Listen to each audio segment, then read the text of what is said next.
జనసేన అధినేత పవన్ కళ్యాణ్ పిఠాపురం నియోజకవర్గంలో ఎన్నికల ప్రచారం నిర్వహించారు.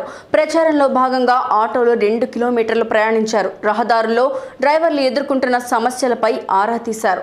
నేను మీ పవన్ కళ్యాణ్ పిఠాపురం అసెంబ్లీ నుండి పోటీ చేస్తున్నాను. మీరందరూ ఓటేసి గెలిపించండి అని ఓటర్లకు పవన్ విజ్ఞప్తి చేశారు.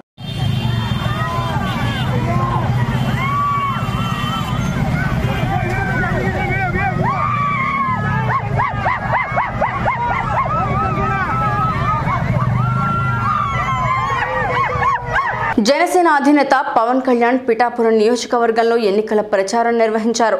ప్రచారంలో భాగంగా ఆటోలో 2 కిలోమీటర్లు ప్రయాణించారు. రహదారుల్లో డ్రైవర్లు ఎదుర్కొంటున్న సమస్యలపై ఆరా తీశారు. నేను మీ పవన్ కళ్యాణ్ పిఠాపురం అసెంబ్లీ నుండి పోటీ చేస్తున్నాను. మీరందరూ ఓటేసి గెలిపించండి అని ఓటర్లకు పవన్ విజ్ఞప్తి చేశారు.